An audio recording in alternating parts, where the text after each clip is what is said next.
Hello and welcome everybody to the latest edition of Midweek Matters, but it's jam and cheese on Midweek Matters. Cheese, you are fresh in. Obviously, you're a bit sore on Monday. Yeah, obviously a little bit sore. I wouldn't say fresh. A little bit sore and fortunately, I'm doing pretty well. I've come to terms with the whole situation, and at the end of the day, it's out of my control, and I can't do anything now but look forward to the rehabilitation phase. So I had my moment for about 30 minutes when I got the phone call, because I didn't think I actually had done my ACL. I thought I'd done my MCL. But yeah, when I got the news, it was pretty devastating. I've never done a ligament, not one. Really? Other than my fingers, from broken bones, I've never done a ligament. I've rolled an ankle. That's about it. I've never had ankle surgery or anything. So, it's all new for me. This sort of injury, and I know it's a long road ahead. Yeah. Well, mate, you looked in some pain. You looked in a lot of pain. Yeah, it was real sore. Eh? How long does that pain last for? The immediate reaction, it went away after 30 seconds at most, and it felt like it immediately swelled up, so putting pressure on it was sore, walking off. But aside from that, the pain was about 30 seconds, and any movement or touch was real sore. I explained it to you before, but it felt like the feeling was if you grab a balloon, and a flattened balloon, and stretched it apart, and went in between, that was in between your knee, and you just let it rip from hard as tension, and then add a lot of pain onto that. That's exactly what it felt like. It just went tsh, and then I felt another tsh. So I don't know. I think I'd done my MCL properly. I think I jagged it earlier in the game, and then and then obviously it was the ACL that was the second tsh. So when have you had surgery yet or not? No surgery so far. I think I was meant to get it tomorrow, but things have changed. I'm not too sure when I'm getting it. It's looking like more of a wait around sort of thing. Why? So you won't need it, or? No, I think it's just to prevent two operations. You'd have to have an operation on the MCL and then operation on the ACL. Well, not operation, but process. So you'd have to staple the MCL together, and then do the ACL. Rather than that, the MCL's kind of started healing better. So, just going to sit and let that heal naturally, and then go and do the ACL after that, rather than having to do a lot of surgery. So what's the rough time frame? Do you know? Well, the average time frame is 9 months, which would be about round 10 next year. But there's been, cases where it's 8 months. There's been cases 7 months. I think Jared come back in 7 months, and then there's also been cases of 6 months to Manatahu. I think he's got the best that anyone's ever heard of. But, I'll set a goal for round 10, and if I do better than that, then I'm happy with that. There was a fair bit of fallout from the injury and what happened after. I think unfair fallout, really. I think Elliot's doing the right thing to go and try and apologise, and Trent Robinson's sticking up for you, and obviously reacting to the situation. I think both are right. No one's wrong. Did you actually speak to Elliot after the game, or? Not in person. I had shot off. I didn't even see the rest of the game. I shot off and went straight for scans. Did you? Yeah. Did you go in like an ambulance? No, I walked. You what? I walked with my crutches with my missus, and then we walked all the way. While the game's on? Yeah, we walked to the car park and then drove to the X-ray place. Really? Yeah, I think because that was the only time, and you want to know straight away. I ended up watching a bit of the game on my phone, but she was a long old walk too, so I got the last 10 minutes. Where'd you go for a scan? Just next to the stadium. Of the hospital. Yeah. In the entertainment quarters. Oh, have they got a scan machine there? Yeah, At Roosters mate, training? I got there and the camera's already there. So, hang on, where's this? So you know where the movie theatre is? Yeah. In the entertainment quarters, there's like, if you keep driving past the car park on the right, there's like a clock tower, and that's like a medical centre? a radiologist. There's just one, there's an And MRI. then there's a doctor's office, radiologist, sports med, everything there. Is there? Yeah. And then I went in there, and then by the time I walked out, there was, a whole bunch of cameras. And then the next day I went for the appointment, a whole bunch of cameras. So there's a mole. No, they were waiting for Sam Walker, I reckon. Yeah, probably. they were. Yeah, he was actually already inside, so I'm not surprised. So he didn't finish watching the game. He just went as well. No, yeah, he got there before me. No, he's like, Yeah, he was actually. What are you doing here? Yeah. Oh, No, shit. they weren't open. I think they rang up and Yeah. you get like a special. Mate, the worst as well. I didn't. He had time to have a shower, mate. I didn't even get to have a shower. I was laying on this bloody MRI machine, still dirty as shit, smelling like shit. Yeah. So, have you spoke to Elliot? Because obviously he made an attempt to check on you. He messaged me, and it was a bit of banter. It wasn't nothing thing. He obviously, it's rugby league, and I know he didn't mean it. Like, no one goes out there and does it and means it. It was accident. And I was telling Charlie before, it's actually a little bit on my fuck up. I didn't really know the rules. Apparently they changed. So when I dove on the ball, like, no one touched me, and then I thought Elliot was trying to do a sneaky because he's a little cunning bastard. I thought he was trying to do a sneaky, and I've seen circumstances where if you get up and play the ball and no one's touched you, it's a knock on because it's like a voluntary tackle, and and I thought it was knock on, so I got up and tried to get away so he wouldn't tackle me again. And turns out if you just lay there, because voluntary tackle is just not a thing anymore. There's not been one awarded in decades. Yeah. I used to, in the backyard, it used to always be awarded. But yeah, and then unfortunately that happened. So if you're a young player watching that game, just learn the rules. It might cost you an ACL. Have you spoke to your coach since? Yeah, he's rung me about 3 or 4 times since it's happened. Check up on me. Yeah, obviously I understand both sides of their points, and and that's what I would want from my coach. I want him to stick up for me. With whatever he thinks happened or whatever his judgment is, if it come from a place of him respecting and caring about me first, and not, I guess, the backlash from the press conference. Well, to be honest, I don't think Trent was going to bring it up. Yeah, I don't think. Well, in fact, he actually states it in his press conference. He said, the only reason I'm talking about this is because Elliot brought it up. Like, he did. I don't think Trent wanted to speak about it. Yeah, I don't think he's quite a private guy, and I think that conversation probably could have stayed between them two, but it didn't, and it happened. And I don't think there's been too much of a fallout over it. Like, it's had its moment in the light, and it's sort of past now.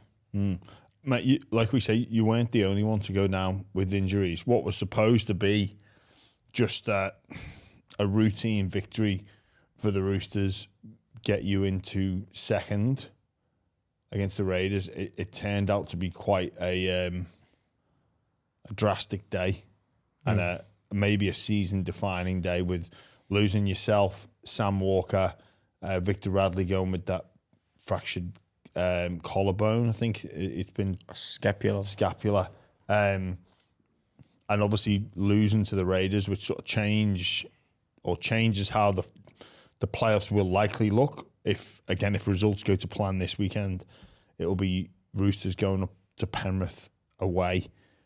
What do you make of the Roosters' chances now? It's clear that they've been. You'd want yourself, Sam, and Victor available, but is there still hope within the group? Yeah, I think we've got to. Like, if you look at our team still on paper, it's still a bloody good team. I mean, Connor Watson just comes in for me. He's a New South Wales hooker. Satili Tupanua probably comes in. I haven't been at training, so I actually have no idea. Satili Tupanua, he's international back rower. Like there's stars all around that paddock, and then whether they go with Joey Manu or Sandon Smith, I don't know, but I think there's enough talent to get the job done. Obviously, Luke Keary's probably going to have to take up a more prominent role, and probably going to have to talk more than he's ever had to before. As Sandon Smith's just coming in, he's been playing backup hooker for most part of the year, and he's been playing outstanding in reserve grade. I think they've won 6 in a row, the reserve grade Roosters side, after losing like 14 in a row. So I think he's had a lot of practice at half now, and I'm still confident in them. Yeah, it looks like it's going to be Penrith first game. That it's going to be massive. I think. Well, it's obvious. It's obvious. You win week 1, and you're in a great position. The Storm coming up against Cronulla, in all likelihood, difficult to see how the Sharks go and beat the Storm away. But you guys playing the Penrith Panthers, I don't know if Nathan will be back, and I just think, I don't know. I'm too frightened to write you guys off. Yeah, and I think I can see the build up to that game being huge.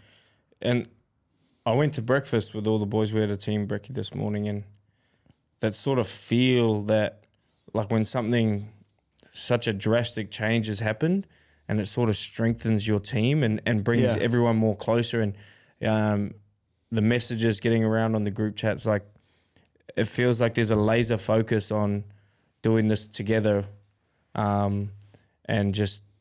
Honestly, I've got a good feeling about it. I do. I genuinely do. I'm not just saying that because they're my team, but when something so drastic happens, like losing 3 of your starting players, and it just strengthens a unity and a bond with the team, I feel like that's what happened. All the chat has been positive. We had a great team brekkie together. Everyone showed up, the whole squad, and everyone had a good time. And I know that's just breakfast, but that's the sort of feeling I got, and everyone's smiling, happy, and it gave me a lot of confidence going into this week and moving into the finals. I think as well, like of those 3 front runners that we've been speaking about, the Storm, the Penrith Panthers, the Sydney Roosters, I think the other 2 are vulnerable as well, and vulnerable with players that are maybe not quite fully fit. Obviously, Cleary, the big one. Dylan Edwards not long back into the fray, and there's obviously more football to go as well. But even with the Storm, with Munster's injury, Pappenhausen's calf from last week, and a week's a long time. Thursday, like in 40 minutes of football, Roosters' season got turned on its head, and you're going to bounce back from that. But the same could be said for this week, and I still think you're right in the mixer. Yeah, well, that's the thing about rugby league, and if this round hasn't shown anyone that anything can happen, anything can happen within those 80 minutes on the field. If this round hasn't showed that, then you're probably watching the wrong game. And like I said, anything can happen in that 80 minutes, and I'm confident that we can still get the job done. Well, looking at it from a tactical point of view, I think Manu at 3 in defender in the halves makes you stronger defensively. Like, with all due respect to Sam Walker, I think when the Storm and the Panthers play you guys, they chase Walker, and then they shift, they transfer, and they chase Keary. Now that option is going to be taken away. There's only going to be one half to go that you can naturally protect. So you'd probably have the halves defend that side. You'd put Crichton next to Keary as a bit of a protector, which again shores that up. When you've only got that one half to go at, it limits your options in attack. Where I feel the Panthers and the Storm have taken advantage of before. I think you've got the narrative of Jared, Keary, Manu, Sully, he all moving on. Like that's huge. That's a big point of difference. Like I know Penrith have it with a couple of players as well, but the significance of the years of contribution, especially for Jared, is insane. And then the middle, yeah, you go, which is a big disadvantage, but still got May. Jared will be back for week 2. Lenu and Collins. That's one mighty fine middle. And then you throw in the likes of Tupanua. You throw in Crichton. Like it's a very good side. Yeah, and Tupanua has probably been one of the best players in our team for the last 5 weeks. But yeah, like you said, we've got the roster to do it still. We've got plenty of depth. We've got players that are, been in these positions before. We've got so much finals experience in this side. It just to write us off or to even think that, we're not the slightest of chance, it would just be wrong in my opinion. Well, even I don't know if you actually would have seen it because I didn't know you'd gone to your scan, but the last play where you scored that last try, like that's a team that can throw the ball around and that's a team that can create points. I think, not trying to be the coach, but I reckon you'll shore things up defensively and look to play a different style. Yes, you lose Sam's instinctive football, the short kick, but you play a different style and find a new way to win. You've got a week to practice it, and I think you'd be just fine. Yeah, and I think against Penrith, like the short kick isn't quite the best option. Yeah. If we've watched the last games that Penrith have lost, against Melbourne at least, I think William Warbrick had a field day over the top of Toto. Yeah. So maybe we go away from. Oh, again, this is all speculation and what I am thinking, but you go away from doing the short kicks, the ad-lib football, and you go to the strength of the Roosters, which is our aerial threats. We've got Tupou, Suwali, Joey Manu, and maybe the bloody winger. I can't say his last name, Marky Mark. He's the best catcher in our team in the air. So it'd be interesting to see what they do with Joey maybe going to 6, him maybe coming into centre or wing, and then we've just got aerial threats all over the park. When we weaken one of our strengths, we can just enforce the other. I think, like just talking about it and shooting ideas around, you just play very conservative through the middle, get yourself into field position and go, well, we're just going to back our big outside backs over Toto. That's Melbourne got 2 tries from it, and I think Melbourne, you probably need to look at the build-up, but what was quite noticeable was the lack of Penrith players there to get that second ball sometimes or be there for the second ball. But Melbourne must have done something in the build-up to that to like move Penrith. So probably not as direct. It's probably low risk moving the ball. I can't recall the sequences of play, but there'd be something worth looking at there, I reckon, to see, well, what did Melbourne do to Penrith in the build-up to those 2 tries to stop them getting numbers in the picture? Well, I think they shifted to the left-hand side and they kicked from a further position away. Yeah, right. So the spaces are wider between the centre, winger, back rower. Because everyone gets in tight around the ruck. So if you're defending out near the sideline, it's a harder kick for the halfback. But if you put it anywhere near the in goal, that's all right. It doesn't. You're not really risking the 7 tackle catch because you're just going to tap the ball back. So and with the height difference, it makes it kind of hard. But I'm sure Penrith have looked at the exact same thing and they're trying to find a way to negate it. They're probably the best team in the comp at adapting to game styles, adapting to situations. So I guess it's going to be a good game ahead. It is. Just quickly back on yourself, both you and Sam are off contract. Does that affect the psyche at all moving forward? Not really. I mean, the main focus is like that's something to put in the back mind, on the back burner, I should say, for now. And you got to focus on what's the best for me and what's the best for me to get back playing football. And I think everything works itself out after that. Obviously, it's not ideal. Sammy should have signed that big deal. But yeah, it's what happens.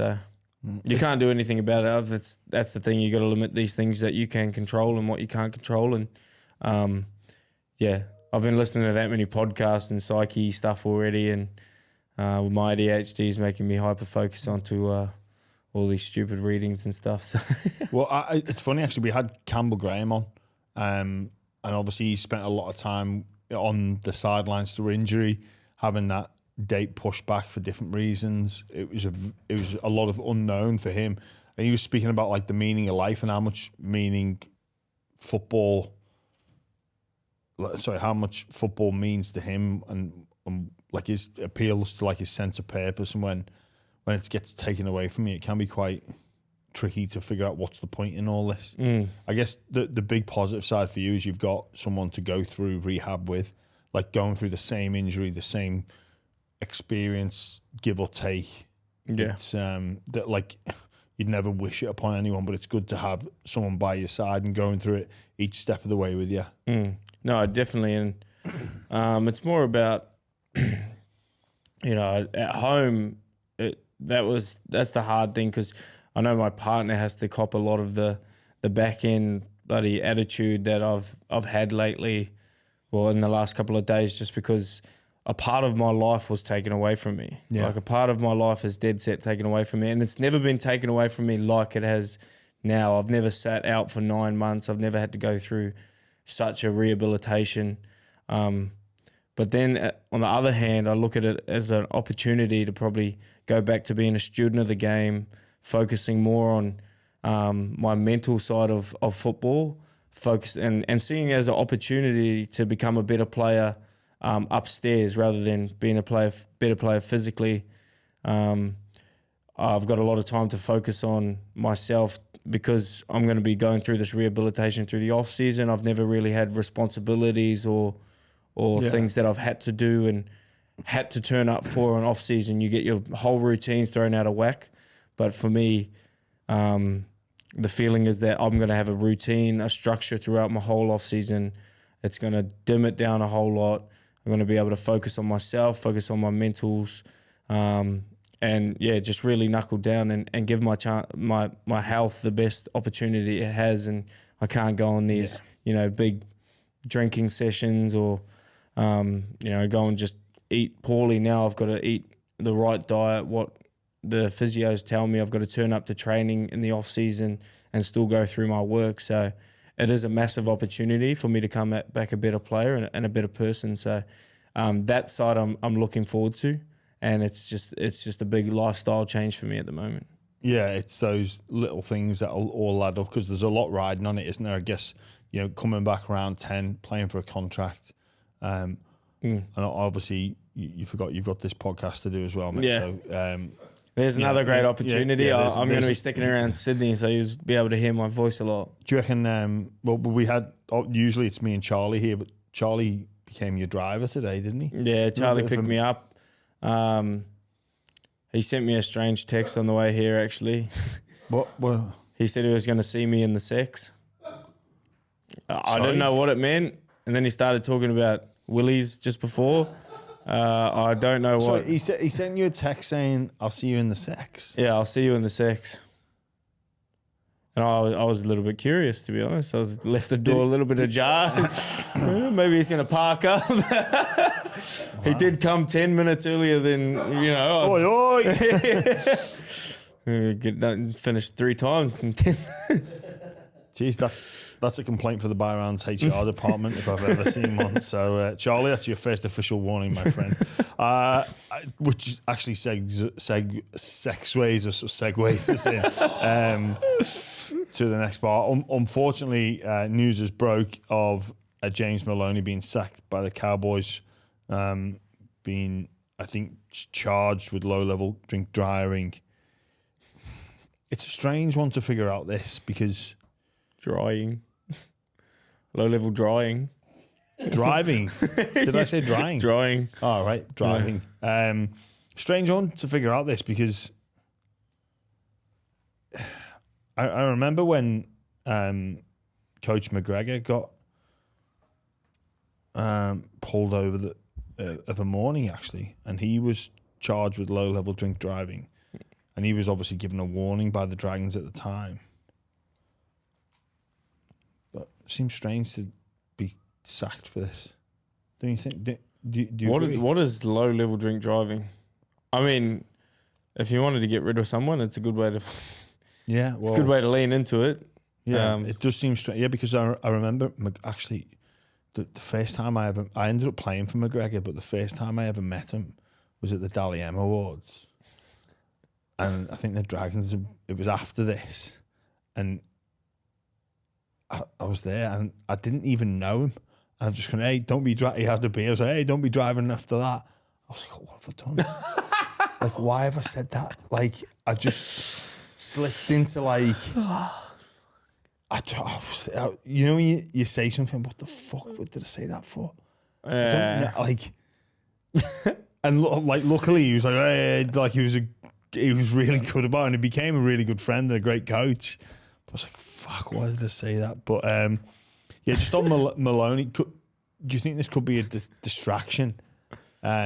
He obviously runs, I think, the blue shirt, the messenger for the Cowboys, and a big part of their coaching staff. To lose an assistant coach 1 week away from finals, it's not ideal, is it? Is he seeing out the year, or is it? No, it's gone with immediate effect. Yeah, then I reckon it is quite a distraction. Do they bring a new coach in? Does it? Not now. No. It's too late. Exactly. Bring a new coach in. All right, boys, we're going to re-ramp everything. Yeah. Well. Yeah, like it is a distraction. I think it's someone you see around the club, someone you've took advice from, and someone that's got a lot of experience in finals football, and quite a knowledgeable guy in this sort of arena. I think he's been to 3 or 4 grand finals, so it would have been a nice head to have around the place, and I think it's a slight distraction. I don't know how big or how much it'll impact, but if it was me in that situation as a player and Matt King was suddenly sacked, it would distract me, and it would make me feel a little bit uneasy. But a valuable resource is gone. Yeah. As you're coming up to finals, you can imagine it's his first year there. You know, obviously, their halves of, Townsend's not played as of late, but they've got Dearden and Clifford in. Like, you'd imagine he'd be doing a heap of work with them, and Drinkwater and Robson. He'd be talking a lot with the spine in attack and looking at opposition, seeing how they can get an edge. But yeah, huge loss. And obviously, he was a guest on the show.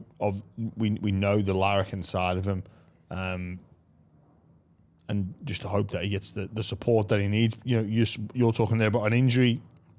Obviously, that the drink driving is self-inflicted, but it doesn't mean you don't need support through a difficult time.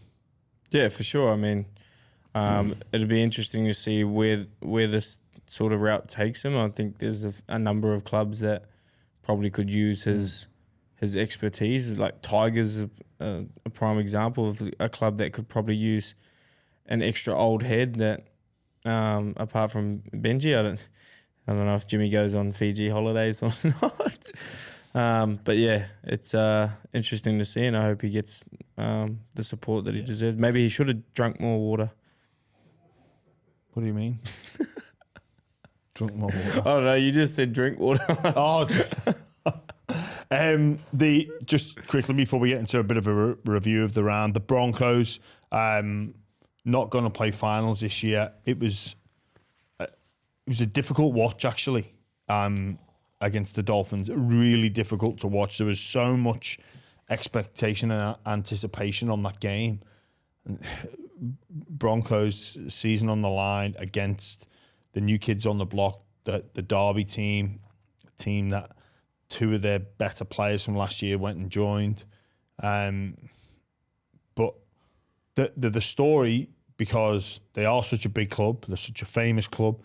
Kevy often says there's always pressure at the Broncos, no matter what, and he's 100% correct. What have you made of their season and where they're at now? I still can't really believe it, to be honest. Yeah. Like, the team they have, I know they've been riddled with injuries throughout the year and key injuries as well. Reece Walsh, Adam Reynolds, but you'd think they've just got a little bit, like enough talent throughout that squad to be able to get, at least into the top 8. But that game on the weekend, that was a horrid watch if you're a Broncos fan.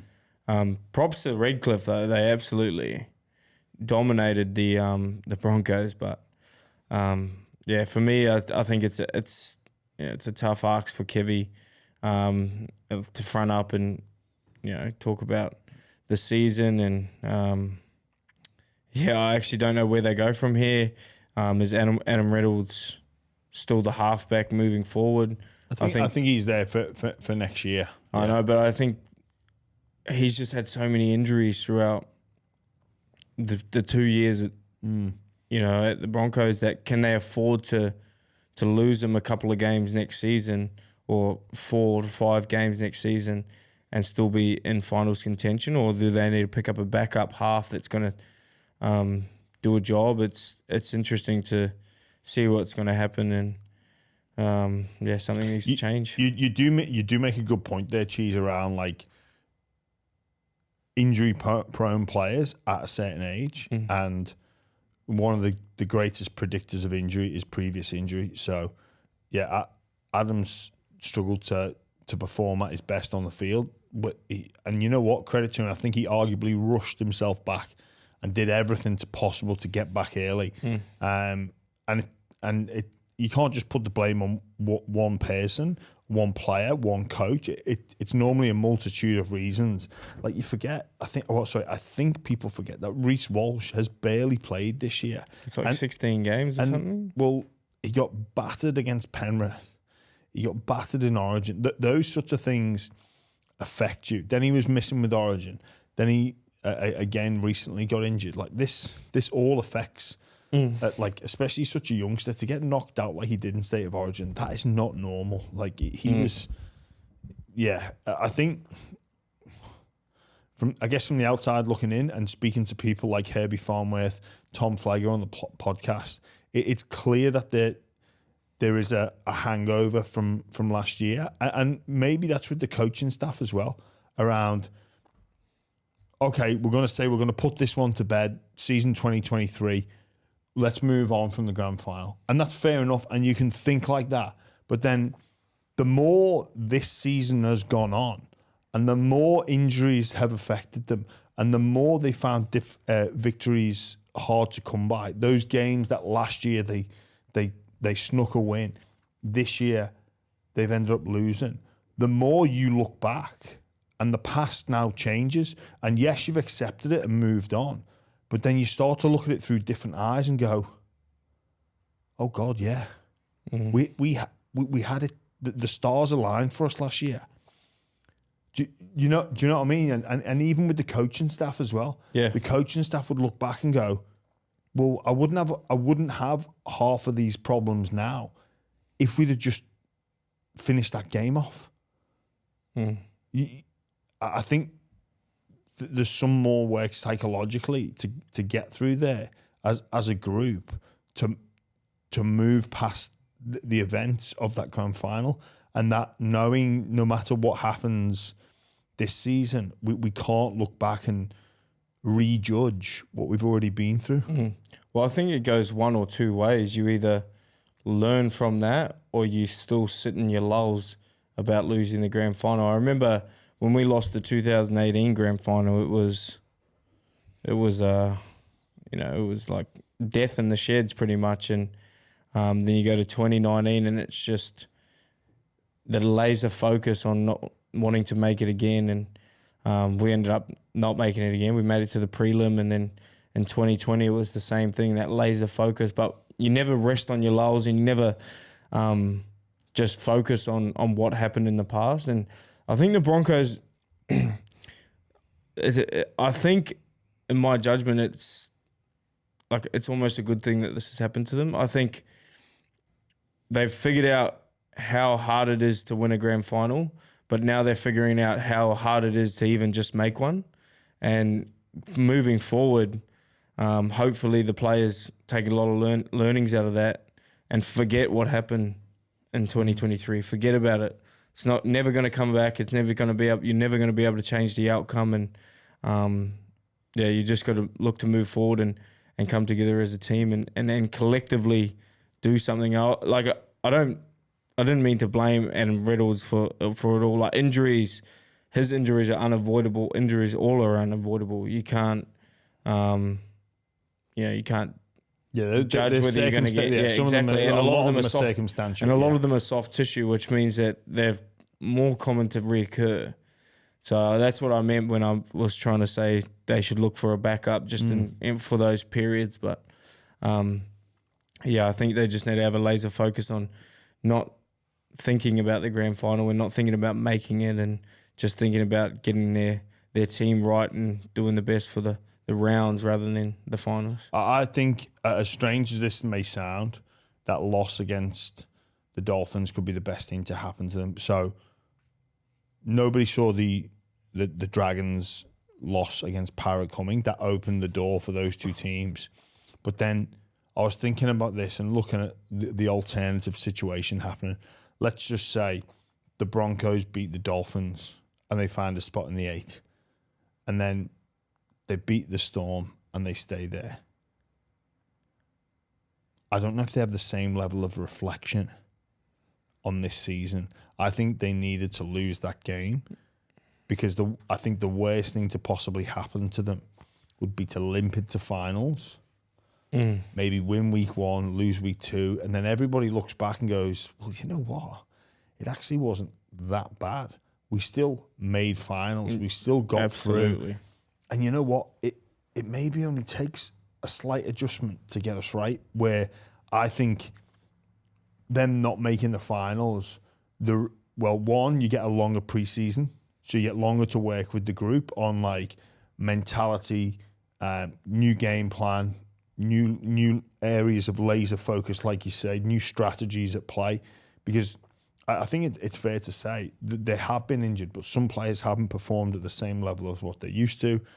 Maybe there's some work there around how they portray themselves, and maybe that's going to be a focus point of the preseason. But I think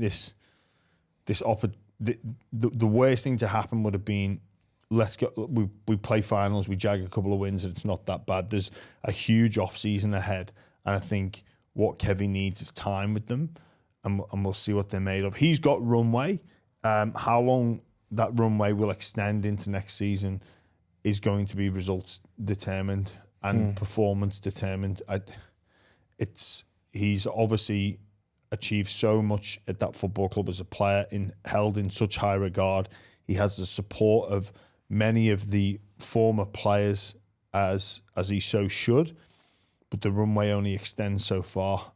But speaking to those former players and people in and around the traps, they're going to be in for one hell of a preseason, and the response comes March next year. So it's a big job, but it's one that they've got the resources and the capabilities to overcome.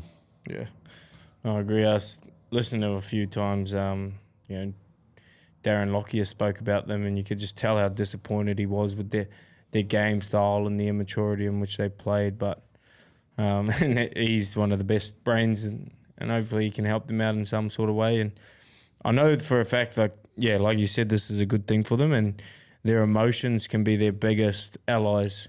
They're going to be so embarrassed about the season that's just happened, and going from the grand final loss thing, just not even to make the finals, use that embarrassment as motivation to become back better and stronger for next year. I think even when I speak about like the public portrayal of them, like they're loved up there, they're idolised. I think it wouldn't surprise me to see Kevy change that approach and try and get people to hate them. And obviously it does seem there's a certain demographic that have fallen in love with these Broncos players, but I don't know whether or not that is going to translate to making them a better football team. And I think that there's probably some areas for them to look at, and people can go, well, these are fans of the game, and no, you can't shut the fans off sometimes. you have to bunker down and say, well, are we about signing autographs and taking selfies with people? Because you can do that all.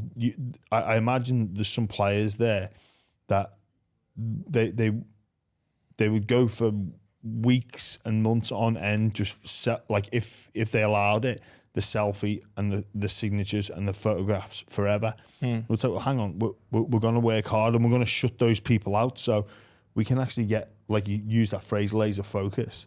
Like, let's laser focus on what we're actually here for. We're not the marketing department. Sorry, guys.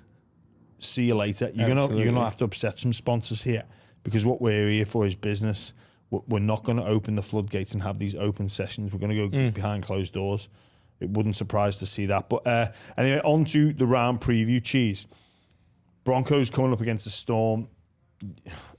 Hard to see past. Yeah, I'm going to go to the Storm, respectfully. Yeah. That Farlongo was... he looks like a player. Yeah, he is a player, and he's got that mentality to become better and always wanting to do better. And I used to remember training with him, and it'd always be on the other team. They called the Renegades, and he'd always absolutely dominate us. Like whether it was, speed or breaking ankles, it just always happened. You always knew he was going to be a good player. It was just that he was still barely spoke English. I think he moved here when he was 9 years old, and he had never spoke English, so it was another language to him. And so like that, as a fullback, you kind of need, your voice is very important, and I think he's starting to get that voice, get that confidence. He's learning so much, and just remember preseason we'd have a massive ass day, and then you'd see on Instagram he would post like 2 hours later he'd be in the gym, or he'd be doing like speed ladder runs with his cousins and stuff, and he's got that little determination, and it just doesn't seem to that he's one of those guys that's so high on life that he never, like, his fire never burns out. He doesn't get too overworked, and he's always wants to learn more. But yeah, he's a hell of a player, and he's going to be a hell of a player for years to come if he keeps that attitude going. If you're Pappenhausen, I think you're nervous, Yeah. I don't think you're too nervous at the moment, for me being at the Storm. I know, but they're going to have to make a call. Like, you can't keep them both happy. No way. It's interesting. But I just think the leadership values that Pappenhausen has at that club at the moment. It's a great and there's a big decision at the moment, but yeah, I just think Sewer, it's going to be hard for someone to lure him out of Melbourne. His whole family base is there. He loves all the boys, and I just think it's going to be harder than you think. Money's not going to be the easiest thing to just throw at him and go, I'll give you $1 million, you leave. I think there's a bit more to Sewer Farlongo than money. Yeah, okay. That's in my personal opinion, knowing him and seeing how he is with his family and stuff. It's going to need a big offer, and maybe some stuff that's probably not allowed to be offered, like stuff like moving family and stuff like that. Well, that was like the opposite of me. I needed to get away from my family, and it wasn't the money either. I was taking anything. Yeah. I'm only joking, Mum and Dad. The spoon ball on Friday night, it couldn't have been set up any better than this. I know some people laugh at the phrase of spoon ball and you shouldn't call it that. Mate, this is a huge game. This is a cup final. Like, the winner doesn't lift a trophy, but this is going to be huge. But they're going to lift their chin, mate. This is high. I hope people don't underestimate just how good the atmosphere is going to be, the level of desperation. When's the last time we had a spoon ball? There was one in 2011. Parramatta v the Gold Coast. Parramatta, who won? Yeah, Para won. So they're going for back-to-back spoon ball title. Well, they won that spoon bowl, but as it was. Oh, they won the spoon bowl, or they won the game? No, they won the game. Oh. But if you win the spoon bowl, you don't win the spoon. Oh. You lose the spoon bowl and you win the spoon. Yeah, see, my mistake. I would have thought you won the spoon. No, but lost the game. No. No. So what Parramatta did is they beat the Titans and then therefore avoided the wooden spoon and then therefore won the spoon bowl. Why couldn't it be a metal spoon? Why does everyone say wooden spoon? Silver spoon. Because wood, when you're cooking cheese, if you use a metal spoon, the heat would transfer through the metal onto your hand. So especially if you're using cooking something like a soup, if you've ever put a pure metal spoon in there, eventually it's going to burn your hand. Where wood is not a conductor of heat, so you use a wooden spoon. What does that have to do with the award?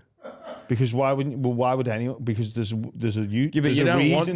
reason why spoons are but made you don't of wood. want the wooden spoon. I'm not saying you do, but you're saying why not the metal spoon? Yeah, well, I'm you saying don't want the metal spoon more than you don't want the wooden spoon. But metal spoons like that don't exist, and they don't exist for a good reason because they used wood. Sorry guys, but they used wood because it doesn't conduct heat. Okay. Do you not know that? I know wood doesn't conduct heat. Yes, I'm well aware of the science. And you know that metal does. Yeah, but like I'm saying, you don't want the metal spoon. You would want the wooden spoon because it doesn't conduct heat. If we're making soup, you don't want to use a metal spoon because it conducts heat. But metal spoons don't exist. In that context of like, if you're stirring a pan. They definitely exist. Not pure metal. They don't. They'd be like metal with a plastic handle or a rubber handle. I've got a metal spoon. And it's just metal all the way. It doesn't have a handle. Spoon. It's like a big spoon and it doesn't have a handle. Well, that is foolish. Mate, it sucks. I've got some like rubber ones. Dad used to chase me. You never cook with rubber, brother. No. Oh, not rubber. They're like some sort of. Yeah, they're definitely not rubber. Actually, there's some sort of like material that doesn't coincidentally conduct heat. My dad used to chase me up the stairs with the wooden spoon. Yeah, see, this is what happened. My dad, he actually broke the wooden spoon on me, and then it became the metal spoon. And I really didn't want the metal spoon. I really didn't like the metal spoon. So, give me the wooden spoon every day of the week. Yeah. We used to have a bit of an unwritten rule that if I could make it up the stairs, he would not follow up. So, like, it was not that I'm fast, but I reckon it was my speed training. He'd get the wooden spoon and then I'd just gun it for the stairs and then, like, quick feet up the stairs. And then he'd just stay at the bottom, shaking it a little bit. He only actually came up once. I reckon he walked away and was just. I can't remember what he did, or what I did rather, to make him come up the stairs. But it's fair to say I shat myself, and it was not a fun experience. A lot of kids these days, they won't ever get the wooden spoon, will they? No way. No way. So we've got people like Machine Gun Kelly getting around. Who's Machine Gun Kelly? Don't worry. The listeners will know. He's a strange character. But yeah, your dad probably was doing it on purpose. Like it was actually your speed training. He'd walk around the corner. He's going to be something special, that kid. Yeah. Cracking the whip. It's going to be a winger. In terms of the game itself. Yeah, sorry. Back to the footy, guys. Where are we going with this? Like, so I'm thinking the Tigers, Manly got out 16-point lead. They chased it down. Para conceded 4 tries in the last 10 minutes against the Dragons. So, like, stay tuned in because this game ain't over till it's over because both of these teams have the wobbles in them. The Tigers especially can chase points, but I'm not confident in either team to A, handle the pressure and handle their nerves, and B, get the job done even if they get out to a decent lead. Yeah, I just don't know what Tigers are going to turn up. They have a team that they can beat a team like Manly on their day. It's just so interesting. And then what happened to the Para team? Can we just go back to that game? What happened there? They took Gutho off and they conceded. And they wanted to get rid of him. Gutho comes off and they concede 4 tries. And they started to absolutely brick themselves. And plus, how many tries? 4 tries in 10 minutes? 4 tries in the last 10 minutes. Or was it 5 tries, Charlie? 28 points. In 10 minutes, Jesus. Mate. Wow. That's 102 points. What do you mean? Is that 102 points? In the game? Yeah. Or was it more? No, it was 84. No, I mean like if they would have scored. Oh, if they kept going. Yeah. I That's can't actually wait. more than that. I can't wait. 28 times 5 is... It's no. 125. No, 10 minutes. It'd be 28 times. 140. 28 times 8, wouldn't it? Right, let's get on it. Who's going to win? I'm going to go with Tigers. Oh, really? I'm going to go Para. I'm going to go Para for the... Maybe you can give me a middle spoon. Oh, no. I thought I wouldn't spoon to the... No, I'm going to pick Para. The Roosters against the Rabbitohs. This is sure. Latrell Mitchell apparently cleared to play but won't. I'm not quite sure what to make of that.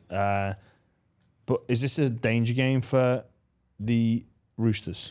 I don't know. Like, I think we're going to win, and I think we're going to win convincingly. It's just what sort of the danger is. What sort of vibe's going to hit that game? Bunnies have literally nothing to lose, and the emotions. If it ends up being a Simbin Sunday again, which on Friday.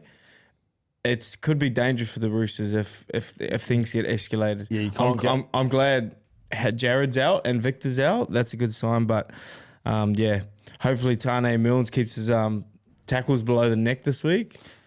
I actually had dinner with him yesterday. So, It's Tom Burge's last game in the NRL as well. So congratulations to Tom in his fantastic career. He's moving on to England. But surely the Roosters just romp home. The Rabbitohs just... look like they're focused on next year. The Dragons v the Raiders, it doesn't mean anything this game unless there's a draw between the Knights and the Dolphins.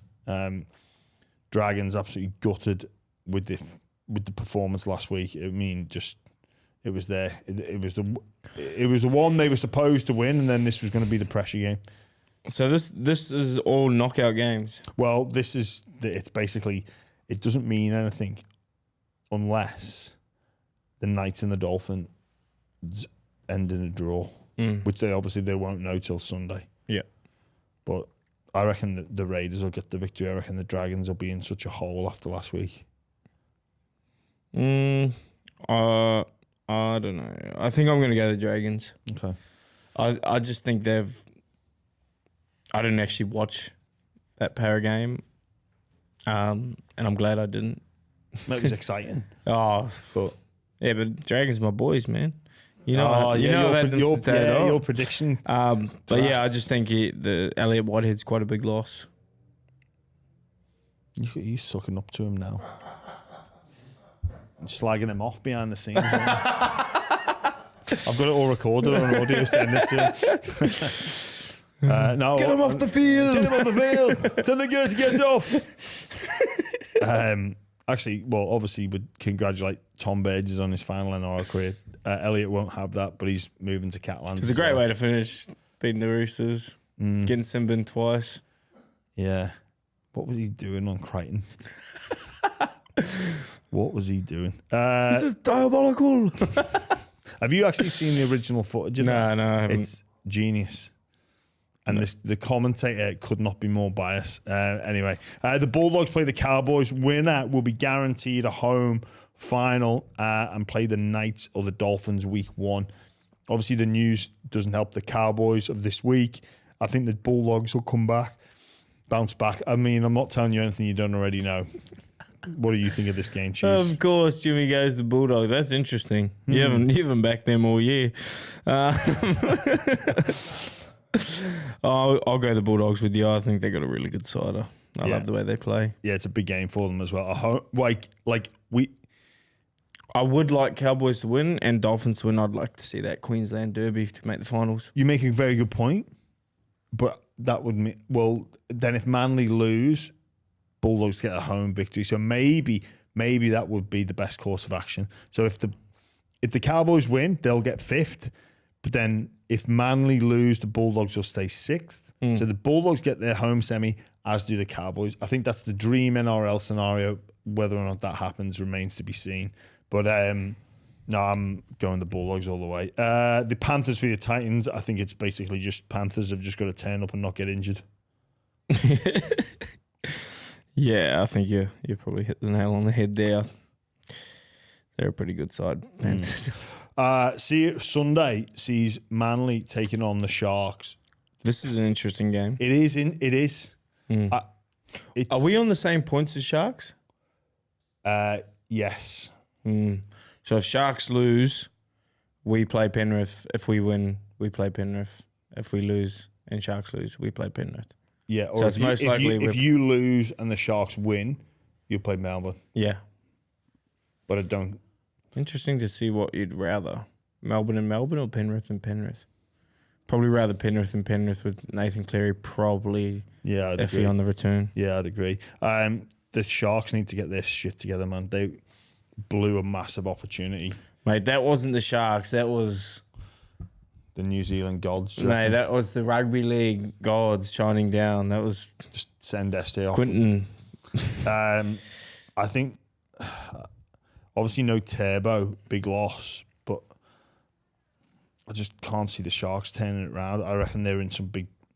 They need to get their shit together. Manly, a lot to like about them. Yeah, they had that disappointing loss against the Tigers, but they've actually been in decent form. I think the Seagulls will get the win.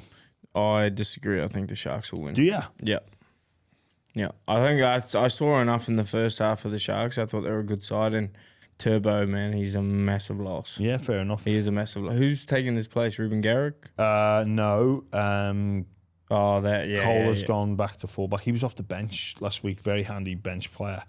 I think he's gone. Is it Cole out at fullback, Charlie? Because Saab's out as well, isn't he? We've got Knights v the Dolphins to finish off this wonderful season. Couldn't have been scripted any better. Whoever wins this game gets in the final spot in the 8 and will be playing finals. The Knights, it's their old boys' day, a lot to celebrate. Kalen Ponga in great touch versus the Dolphins, who played a knockout game last week, got another knockout game this week. I personally think they will get the victory. The Knights? Yeah, the Dolphins. I was going to say... I'm backing the Dolphins. I was going to say, you're off your head. I reckon the Dolphins win it convincingly. Do ya? Yeah. Why? I just think they're a different team with Jeremy Marshall King. I think they're a way different team. Could you imagine the Dolphins had Fleggy and Tommy Gilbert this year? Yeah, I know. It's a completely different side. Pangai Jr., like you probably already touched it, but he really took on the Broncos. He was up for it. Yeah. As was Farnworth. You know what I mean? And there was something in that. And it was interesting to see what he said about being at a team that's got senior leaders that have been there and done that in his position, and how he kind of takes a lot from them. So I think I love Kalen and I love Adam O'Brien, but I think the Dolphins will get the job done. Yeah, I think there's motivation. There's Jesse. You don't want to be his last game, be a knockout of the finals. I think. I just think that Jeremy Marshall King's that important to that side. Yeah, I'm with you. Yeah, I reckon it's going to be a great game. One of the battles, I think it's Best v Farnworth. That is going to be insane. Gagai against the Hammer as well. Oh yeah, mate, how good's that fullback? He played in the centres last week, which was who? The Hammer. They bought Trey that's Fuller. what I mean. How good is that fullback? Oh, Trey Fuller. Yeah, Trey Fuller. He's something. He's primo. Mate, you're pushing Hammer to the centres. You're something. Yeah, I'm with you. But I love the way he has a crack on the D line. Like he's into he's 2/3 of fuck all, and he throws himself at people. Did you? I don't know. I know you wouldn't have seen it because you were getting ready to play a game. But talk about fullbacks throwing them at people. De Groot, this debutant from the Titans. Leo Thompson burst through, and oh my god, De Groot just was like basically put into next week.